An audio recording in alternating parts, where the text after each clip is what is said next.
Welcome back, kings and queens, and welcome if you're new here. My name is Hope King, and I'm the designer behind King's Designs MD. Today, I wanted to show you how to make some digital paper for Christmas. So I'm in the free version of Canva, and I'm going to click Create a Design. I am going to use my custom size, 8.5 by 11, which really is US standard paper size. I'm going to go to my Elements section, and I am going to type in Christmas, or select Christmas, because I've already typed it in. Now, I have found a cute little tree that I want to use. So I'm going to choose this tree. And as you can see, because the tree is white, once you put it on this background, it's going to automatically turn black. Let's see what happens if we change the background color. Tree stays black. Let's go back to Elements and select the tree again. Okay, it's going to stay black. So let's see if we can change the color of the tree. So if you click on the tree, you see the corresponding color box at the top, and you can change the color. So if you decide you want your tree gray, if it goes with whatever your Christmas aesthetic is for this year, you can do that. Or you can even search your colors and type in things like gold. I don't like it, but let's see how it looks.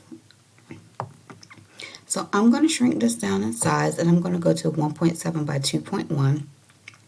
And I'm just going to duplicate it using my center point lines. As you can see, when I move across, it's turning purple to let me know that these are the center point lines on my paper. You can also see as I'm lining them up, they start to basically space themselves out equally. So I'm going to create a group out of these three, and I'm going to move them over on my center point line, and I am just going to try to duplicate them. Yep, I got a duplication here. And as you can see, the third one is hanging off the side of the page, and that's fine for me because you'll see as we go along how we can manipulate and maneuver this. So I'm just going to choose how I want it, if I want to keep it straight up and down, or if I want to move it over a bit. And I'm going to stagger it out. So I'm going to put it here.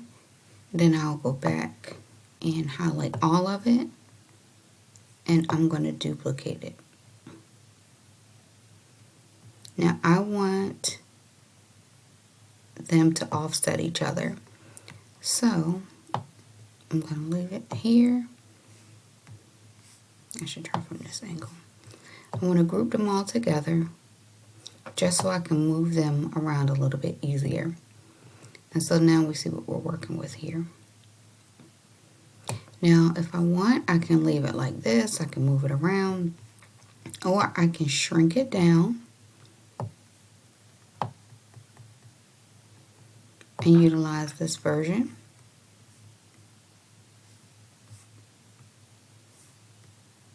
That's how I ungrouped it.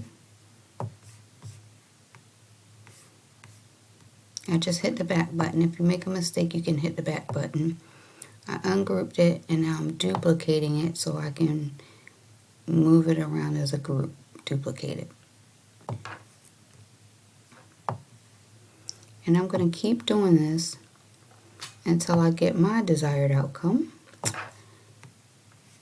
And that looks really cute. So if you're doing gift boxes and things like this, you can actually do your own digital paper backgrounds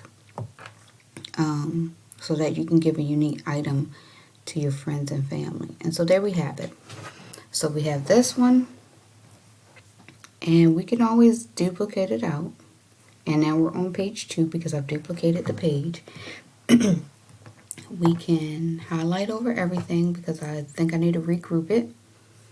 Now I can shrink this down if I want. I can move it around if I want. I can rotate it on an angle if I want and re-expand it out. And I can just maneuver and manipulate however I want to. So now we have a second version. We have the trees here. We have them enlarged and sideways.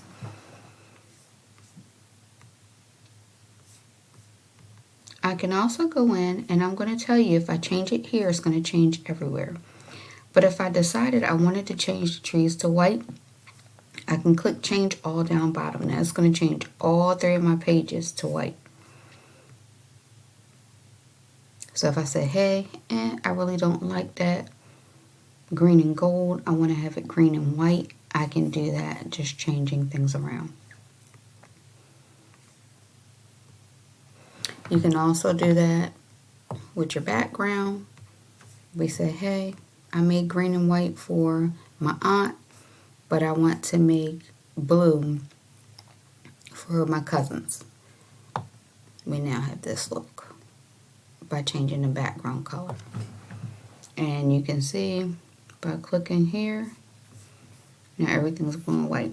So if you wanted to do cute little decor boxes for under your tree or something like that, or even give actual gifts to people, you can do that, but you can have it to match whatever color your Christmas aesthetic or design is for this year.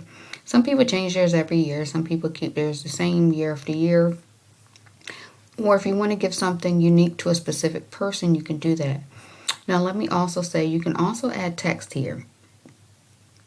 So if you wanted to have special paper for even a card, if you want to have their card and their gift wrap match, you can do that. So let's say happy holidays.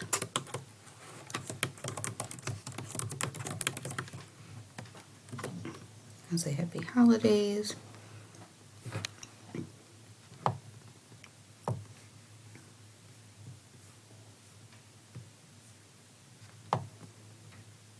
Now you can shrink this or enlarge it.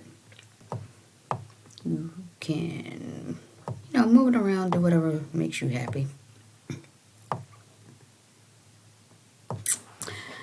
And if you want to change the color or something like that, you could. You can also change the font. Anton is one of my favorite fonts, especially for masculine designs. So now you have happy holidays. If you wanted to make this a card design, this could be a card design. And you can flip it over and have your card insert say something else. If you wanted to do the inverted version of this, we can move this out the way again. We can change this to white. And we would change the trees to blue.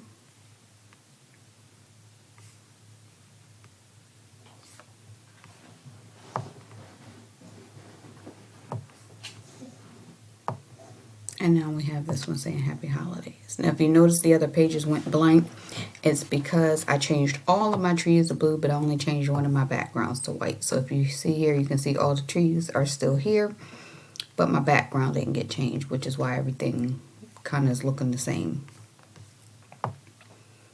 But there you have it, happy holidays.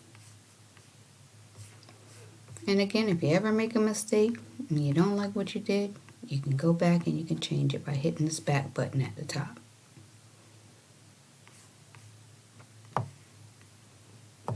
So I hope this helps somebody. Remember to like, comment, and subscribe. And you guys have a great day.